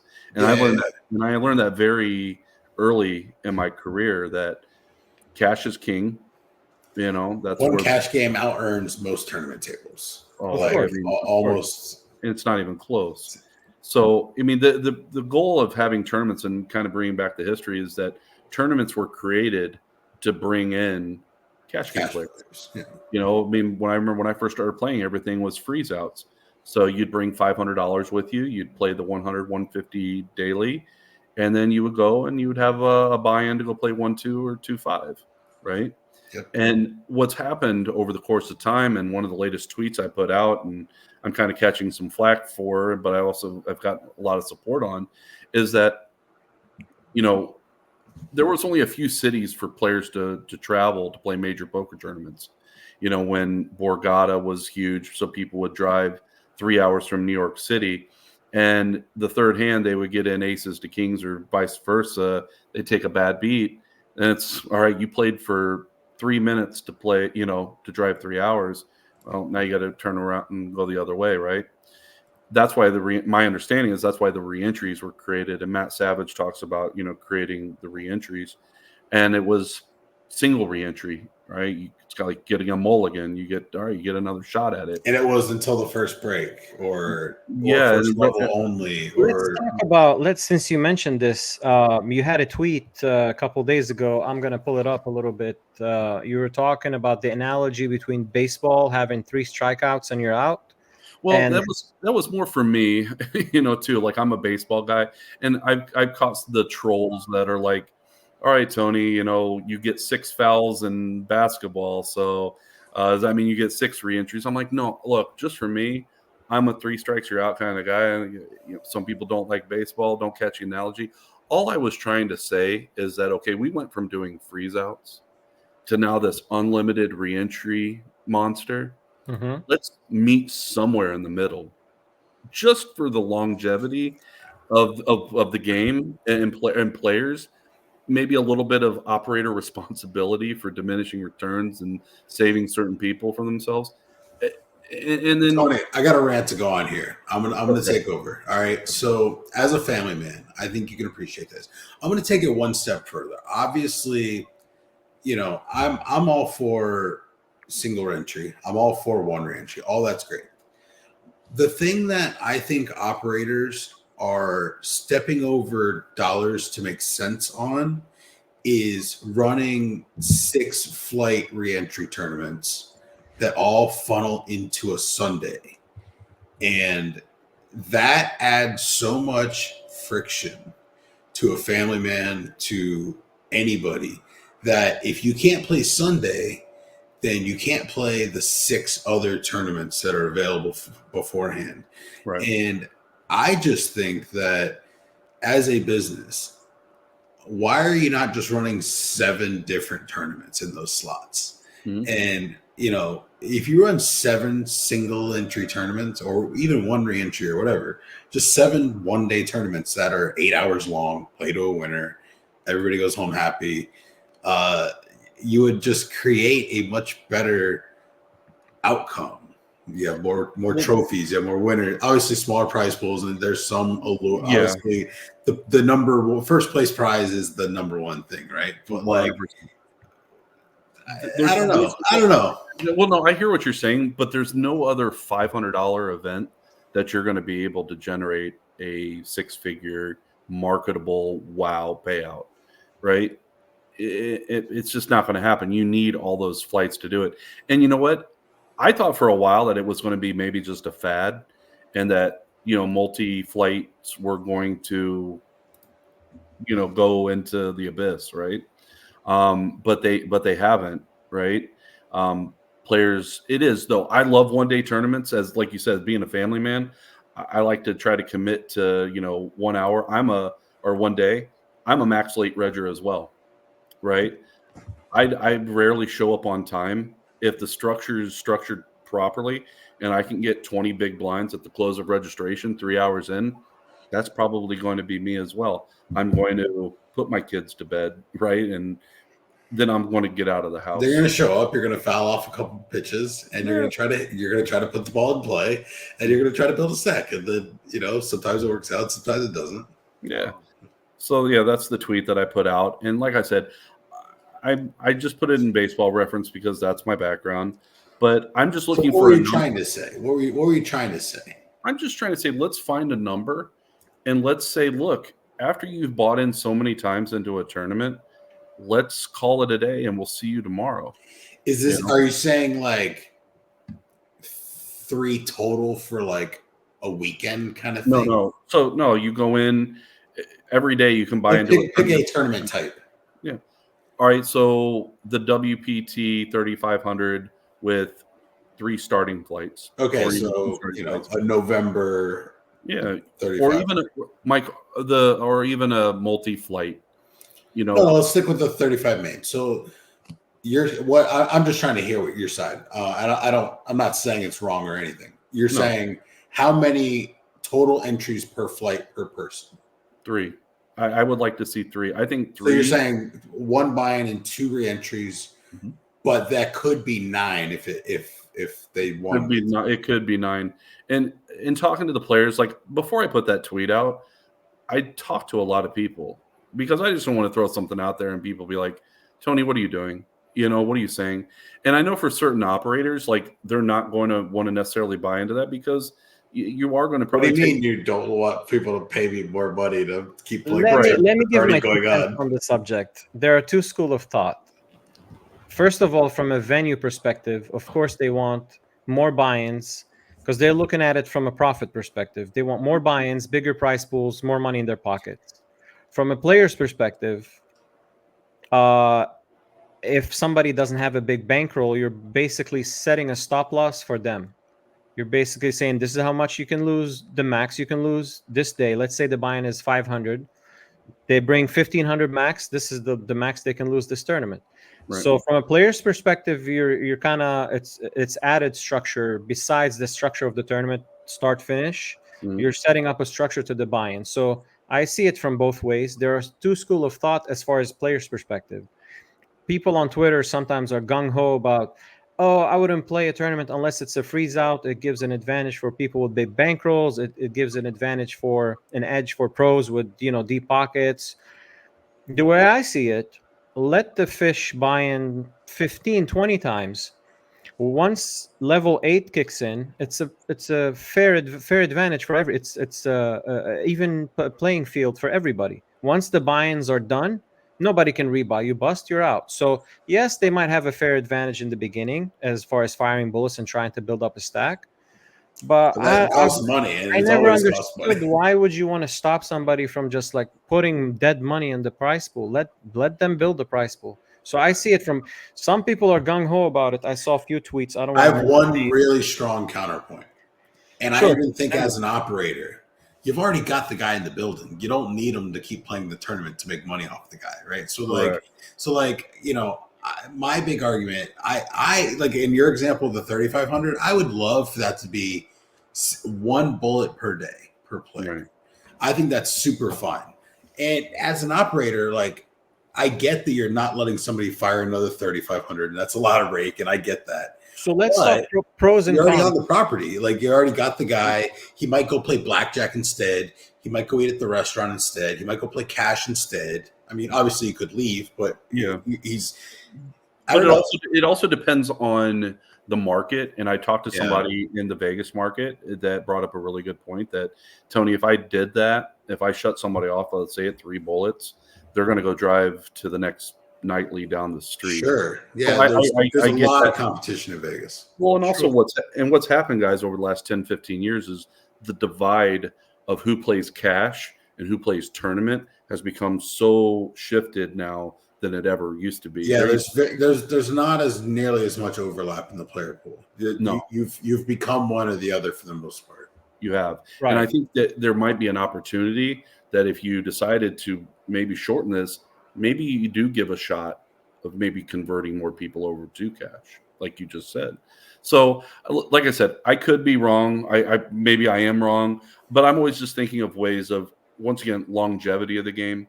Because there are certain players that just don't know when to stop. But, like, hey, you need to final table or you need to win this damn thing to get your money back. And I want to see that player. I'm having like the Jerry Maguire moment with the fish in my hand, right? That I want to see this guy in 5 years. So you're basically looking out for the players. So that's a good. It's a positive. There's an element there. There's an element there, but also like spread like. I get it for operators. You might take a short-term hit, but maybe down the road that player is going to continue to frequent your establishment. Yeah, he might play more nights instead of playing 4 times that night. Correct. Right. But it might only be 2 nights instead of 4, right? So the projections, you could be hoping it's 4, but it might be 2, and the 2 might be worse than the 4. That's the risk you got to take. And also, I think it really doesn't affect a whole lot of players. I think there's a small group of those players, but I think we've all seen it though too. That some of these guys that go crazy, we don't see them anymore. Or they're on winner's tilt, right? Somebody wins a big score. Suddenly they're around a lot. They're firing recklessly. Then they stop showing up because no matter how much money you have, no matter how rich you are, nobody likes to lose. Losing's not fun. Losing gets boring really quickly. No. And let's talk about the purity, guys. Let's talk about the purity of the game. Sure. What do you got? Why is the main event the last of the Mohicans, right? When it comes to the purest form, that is but the World Series brand is the least respected thing left. I mean, that's a whole nother conversation. But it sucks when it comes to the main event and the fact that it is your one opportunity. Yep. And let the best person win. I think that dynamic is awesome, and I think when you reduce the amount that somebody can buy in, it brings some purity. Let's not forget, like, what is your best case scenario as an operator? Your best case scenario as an operator is like some random satellite player winning the whole thing, right? So like you're going into what another point that I was making is it gives an opportunity for a more amateur player to win an event that is going to sell a story to appeal to more people, to bring more people to the game, just like Chris did 20 years ago. # Chris Moneymaker. Well, that's once again. No, you're absolutely onto something here, and obviously I've thought this for a while. I've had these conversations. We've probably talked about it in the past, and I've forgotten even. But like, the same idea that I came up with earlier. I was saying 7 individual events instead, right? Some of those are going to be fish that are just going to like get lucky, right? Like that's the reality of the game. There's an element of luck. So like when those guys get lucky, they have scores. Okay, well then they play more. Then they do fishy stuff like, buy expensive steaks and like, I don't know. It's just great for everyone. Well, and when people see a less caliber player in their mind win, it sells the hope of winning. Oh yeah.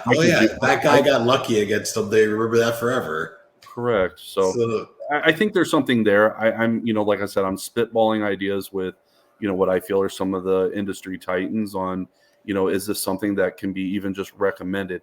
I think it's going to be extremely hard to standardize and get everybody on the same page, because once again, this reentry monster, to get it back in the cage is you can't get it back in the cage. It's individual operators can do individual things at individual event levels. Yeah, but it's the structure's there, the cookie cutter's there.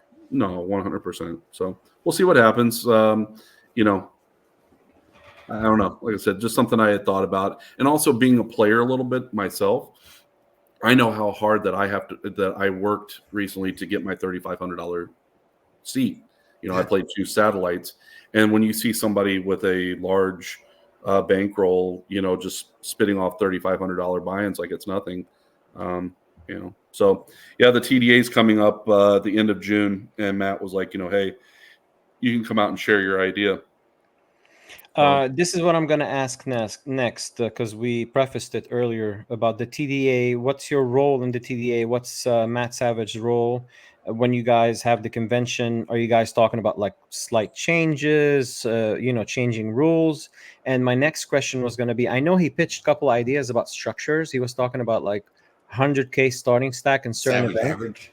And the starting stack 100K and the starting blinds, I think, 50K starting stack and 1,000 big blind for level 1. So I want to ask your opinion about that and discuss that. But let's talk TDA a little bit. Yeah, so my understanding the TDA is, I think, June 28th to 29th this year. They meet every 2 years. Matt is at the top of the TDA. Obviously they put a open invite to tour operators and I actually went to the last one. I briefly attended the last one, but yeah, and I believe they also opened the door to some players to come in. Yeah, but I took that opportunity. Yeah, I think over the years that he's now up to, I don't know how many different countries that are represented, from the world, and it's a really good opportunity to bring people together. And the goal of the TDA does standardize rules to where, if you travel, to Europe, that you get honestly, that was my biggest takeaway, was that half the room was foreign, if to put it, Asian or Irish or Australian or whatever, and they are all like very passionate, like they love this game, but obviously they're new because it's like not big in their country or whatever. So like it's like the most passionate people from all over the world that are trying to get on the same page, but it's kind of clunky because nobody's actually on the same page, right? It's kind of clunky, like you said, because there's certain jurisdictions that you can't apply some. Right, they're starting from their own poker rules, which are complicated from the beginning. Yeah, and the TDA talks about, they always talk about, they defer to the house rules. Absolutely. Like this is what's suggested, or these are the rules, but we understand your that mileage may vary. Exactly. I didn't know TDA was worldwide. This is new to me. When you talk TDA convention, how many people are we talking are present, and who's the main speaker? Is Matt Savage the main speaker?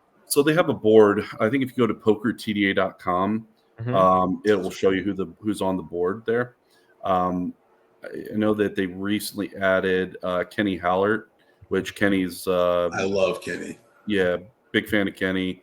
Paul Campbell, I think, is now on the board from Aria. And Jack is on the board. I think Jan and Linda are more they've stepped down from the board, but they're still like they're honorary, they still attend. I'm trying to think of who else Matt has on the board. But yeah, I see the names here. Hammer? I don't think Hammer's on the board. No. But it talks about the history. There's an application, I think, to attend. You can find the rules there. These are the names on the side. Yeah, I remember I submitted this. My credentials were available at the desk. It was in the Poker Go studio area. It was just, instead of the tables being out, it was all cleared out in more of a, like a host setup where they're kind of taking questions. Yeah. So there's your board of directors. Oh yeah. Jack Effel, Linda Johnson, Neil Johnson, Lloyd Fontillas, Paul Campbell, David Lamb. Johnny Grooms, David Lamb. Interesting. So Yeah, so there you go. Represented over 4,000 members in 65 countries. So Interesting. My next question was so TDA. What do you see in the future of tournament poker? Anything changes? Like I know a few years back they brought like the big blind Annie to facilitate things and not ask every player about Sir Big Blind, Sir Annie. So that made tournaments way better. Any new rules? Actually, I was gonna pull up Matt Savage's proposal about the new structures. He pitched an idea about 50K starting stack and the blinds starting at 1,000. I think. Let me pull it up here a little bit. so he had a tournament that he unveiled in Thunder Valley called the Savage Average. I believe it was on March 17th. Talked to him about it. It seemed like it went very well. It seemed like the popularity was there. I think they had 92 entries. I think was the final. How familiar are you with how it works? I'm a little familiar. I mean, it My understanding is, I'm trying to simplify this. So my understanding is the blinds go up in accordance to how many players are remaining rather than a timed clock. Yeah. So the benefit of that is you're not going to lose control of the structure. You can fully control the structure. It's never going to get out of control. The blinds could stay in one place for an hour if they needed to. And as a result, the structure will always maintain its integrity. Yeah, I wish I had my phone within grasp. He actually that's all off memory. I didn't look that up or anything. He sent our group. Well, we have a group thread. It's myself, Savage, Hammer. We got the cool kids. We got a really great group of guys that I agree. We all just like kick ideas. Situations, a lot of ball busting, obviously. Full disclosure, I'm a huge Savage fan. He's actually always, I've had many interactions with that guy. I've texted him stuff over many years. He's always been cordial with me, always gone out of his way to be nice to me, and I've tried to remain the same. So no, he answers all the questions. I mean, I joked around for a while, like I thought he had like elves working for him because of like all the different times. Like he answers everything big and small on every platform. Yeah, and I saw what he was doing. Like I wanted to emulate myself to be like him, and that was just another thing. I was like a driving. Availability is refreshing. It'll be cool to get him on here. Yeah, and I'm sure he will. He'll do. He loves coming on and talking, and I'll reach out to him. Yeah, you should. Another one. You're firing off the podcast. Keep uploading them as fast as you are. You'll get new guests. Your content. I'm surprised you don't have somebody in backstage ready. He's got elves working. Ready for podcast number 13. They're actually already editing it down. Damn, it's in the works. My next question was after Matt's idea. There was let's sneak off here pretty soon.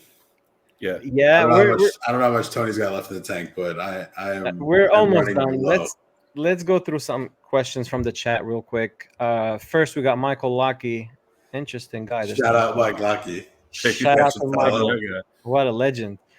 Chubby's, Sun Cruise, The Isle, Hard Rock Hollywood. Okay, you covered Chubby's was our favorite bar in the bar. In the very first. It was It was your inaugural bar in Port Charlotte, Florida. Back then, Laake used to be a wild man. I remember going out with them in Hollywood when I first started grinding. He was kind of famous playing on Poker Night of America. I thought I'm out with a celebrity. You remember going to the bars down in Hollywood? I don't actually remember this. It was me, you, Pete Walsworth, and I forgot who the fourth person was. If Pete was there, I was keeping up. I could promise you. Justin Trudeau. Shout out to Justin. Jeff Trudeau. Jeff Trudeau. Yeah, Jeff. Hope you're doing all right, Jeff. Hope you're doing all right, buddy. We're going to try to get Jeff on the podcast. I'm going to reach out to him. Dustin Bradley comments on Facebook. Tony is the OG. Facts. Yeah. David Brookshire on Facebook says, questions in there. There's some questions, some comments, by the way, but I read everything. Tony is one of my favorite people. Same. I busted him in a tournament yesterday. He might not feel the same. Maybe this comment might change. Maybe he deleted it. No, we were playing it was called Fun Under the Gun. I played an event last night in Hollywood, was an interesting concept. It was a 4-game mix, and you called the game. Oh, how did that go, by the way? They had 11 entries. They paid 3, and I got 4th. So that was it was a lot of fun. Wait, they had 11 entries? They got 11. What? It was a new concept. I talked to Jason, and shout out to Jason Heidenthal, somebody that I went to first grade with, and ironically now has the tournament director job. Wait, really? Yeah, Jason. I didn't know that. Mm-hmm. Obviously, I knew you guys from the aisle, but I didn't know you guys knew each other any time before that. We didn't find out about it. Shout out again to Titusville, Florida. We didn't find out about it. Reconnected the dots back together? Yeah, we found we went to Apollo Elementary through I don't know. Wow. That's crazy, yeah. That's the fucking top poker producing elementary school in the world.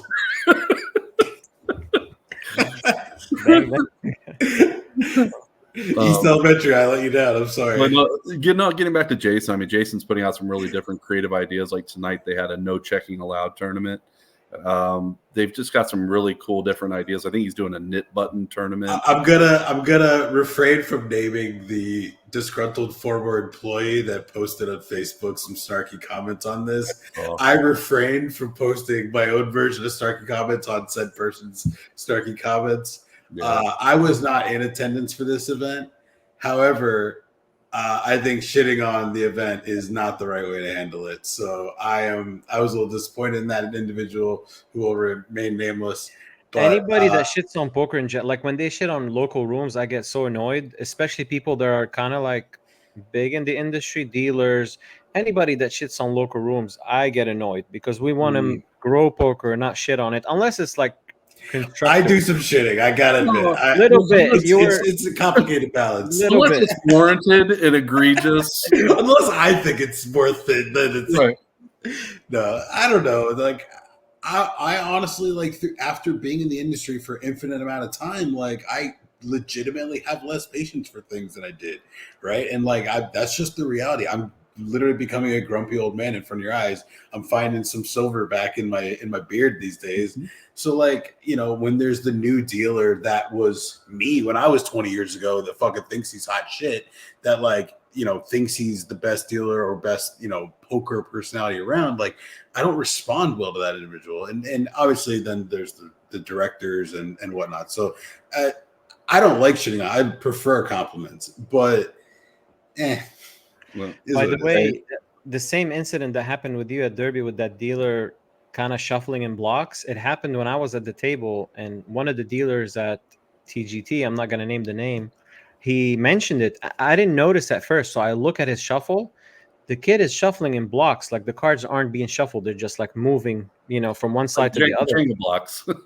Yeah, and he was doing it so fast. It was so bad. I looked at it, and he was defensive about it. The dealer that made the comment, he's like, I've been dealing for so many years. This is a bad shuffle. You need to shuffle better. The dealer that was in the box started getting defensive. He's like, that's how I've been doing it for years. But it's the same. The dealer playing, he told me that it's the same dealer that you took the video of.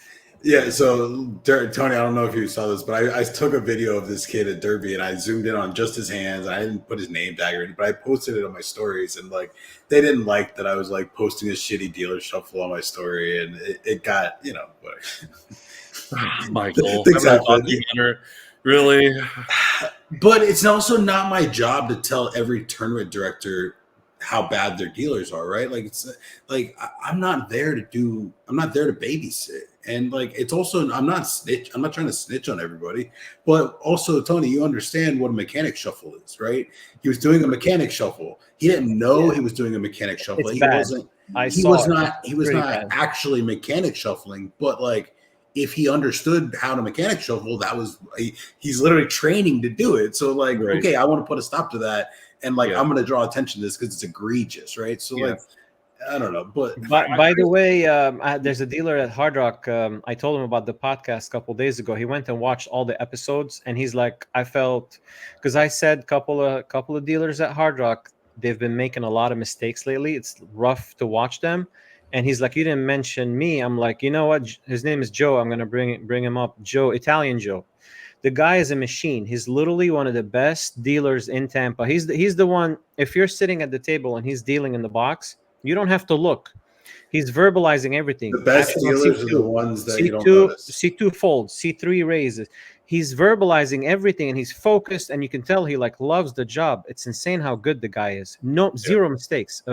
He dealt to me for like years, and I said, Joe, like, you know, no disrespect. Are you saying a new dealer Joe or older guy? No, old. Oh He's yes, the OG, that Italian Joe's Joe. yeah, I don't know he's his. been dealing 25 years. Yeah, He is literally the like top elite. notch. So I just wanted to give him a shout out because Joe's one of my favorites, and I tell him to his face that he's one of my favorites. Yeah, I tell him too. Like, I have so much respect for him for sure. Jim Collins on Facebook. This is the subject we mentioned before. I like to hear Tony talk about if there are plans in the works to bring the Moneymaker Tour to Tampa. What can we do to help make it happen? Show up. Yeah. What's show up and play, Jim? This is not hard. You want to you like Tony? You like Moneymaker? Well, Daytona's coming up, and if it comes to Tampa, there's literally nothing more than showing up. I think Jim knows about a old story about Moneymaker attempting to come to Tampa, and it didn't happen. He's saying basically, what can we do to help as players? Yeah, you know, we're trying to get into Tampa. I have reached out to some of the rooms, and you know, what can I say? Right now, is, you know, timing's everything. There's a lot of work that goes in to an event. It's more than just putting on the event and having a full property buy-in, you know, from all the way to the top. Your marketing team has to want to be a part about it. You know, and you got to be ready for the influx of players that are going to come and the new eyes that it's going to bring. You know, are the concessions ready? Is the parking lot ready? How's valet? Are they able to support this? Right? Like it's a lot of these are really old facilities that are trying to host these things. Some of them are renovated, but not all of them are. Correct. It's a big operation for sure. No, I think, you know, knock on wood, I feel that I hope by the end of my goal is by the end of 2025 that we find a home in on the west coast of Florida. And we'll see what happens. I've got a really big idea, and the partners that we're involved with like the idea. I just need to find a couple more partners in the state of Florida that I think we could do something really, really cool. And hopefully they want to jump on board. So this is going to happen 2025? My goal is, okay. You know, I got to set a goal. I mean, if I don't get it, at least I say I set it. But I would love to get a west coast of Florida venue. I would love to get one more kind of in the deeper south of Florida as well. Because when we do Moneymaker deals, we like. How would Immokalee work? That's the way you get it done. That's the way the Seminoles get back into Immokalee. That was a good venue. That was some good days, man. They had some good events there. I know. And, you know, and if you haven't been to Immokalee, the hotel there is actually really nice. Actually gorgeous, yeah. It is. Like, so I tell people, like, if you haven't been to Immokalee, go there, stay, have a great time. But we try to give some exclusivity, you know, to certain venues. Like, we won't go to a certain venue within a certain mileage, or if there's a competitor, we're not going to go to our partner's competitor. So we respect that, and hopefully we can land another Florida spot or two. People have also kind of given me a hard time. Tony, get out of Florida. You know, I'm like, well, you know, no, it's great here. Yeah, Florida poker is awesome. Come down and pick your spot. But, you know, we're doing 3 stops a year right now with West Palm.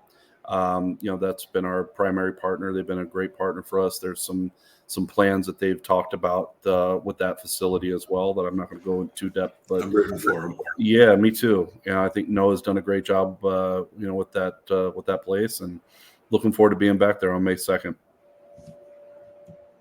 Last question from the chat. Tuan Nguyen on Facebook says, I've known Tony since I was a little kid.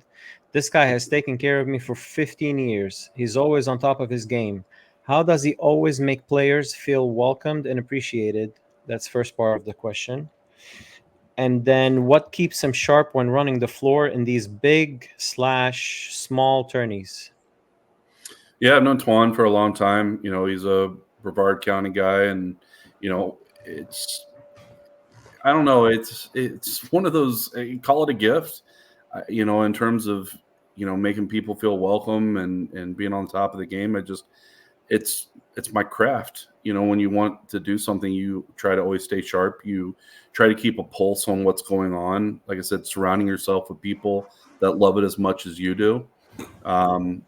You know, I think playing has also been a huge thing for me because it's made me relatable. It's given me some street credit, you know, with the players. They see me on the feld, and that's probably the biggest thing. Like, if I'm being honest, like being out in the trenches, seeing people, that's always been the thing that's like let them relate to me so much, either as a dealer, as the player.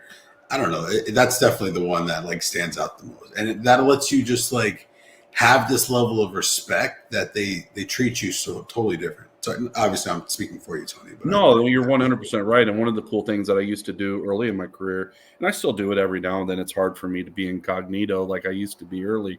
But I would go to certain places and I would put a hat on, or I'd throw a hoodie on, or glasses, or whatever it might be. And I would literally just sit there at the table. I wouldn't say a word, and I would just listen to everything going on around me. I would hear all the feedback about the current tournament they were playing in, maybe the event that they played at the Hard Rock, you know, the night before, or the last series that they played in. And they were like, this was really cool, or this could have been cooler. And, you know, maybe an hour or two later, I'd lower the hoodie and they'd be like, Tony, you've been there the whole time? Like, yeah, you know, like I was listening, you know. So those kind of things, like listening and keeping a pulse on the industry, has been one of the things for me that's kind of kept me at the top of the game. Well said. Guys, let's wrap it up. It's been very interesting, very fun. Tony, thank you so much for coming on. Michael, thank you for co-hosting. Anytime you want to come on again, you're more than welcome. Anytime you got anything to promote, come holla at us. There you go. That too. Yeah, we're looking to. Carl's got distribution. Yeah, there's going to be some big announcements, I feel like, in the next month. Oh yeah, the things we talked about off here. Yeah. No, I think that Moneymaker getting further out west. I'll go ahead and tease a little bit. I think will be on the horizon. The first international Moneymaker Tour stop in 2024. Hope to announce that soon, and along with some more stops post WSOP. West, can we specify what state, or want to keep it? We'll just say west of the Mississippi. We'll keep it vague, but hey. No, we're there's been a goal to get further out west. All the time zones, and we're get all the U.S. time zones. So we're hopeful to be able to bring that news sooner than later. Nice, guys. Thank you so much for coming on. We're gonna wrap it up here, and I'll see you around. Carl, maybe I'll be at every other Wednesday regular. How about that? We are more than welcome. Sounds good, buddy. Tony, pleasure as always. Love catching up with you. You've been a brother to me over the years, so much love, much appreciated. Yes, much love to you. And all right, boys, let's get to bed and these old men are tired. You guys are gonna be a YouTube sensation by tomorrow. Can't wait. All right, guys, have a good night. All right, have a good night. All right, bye.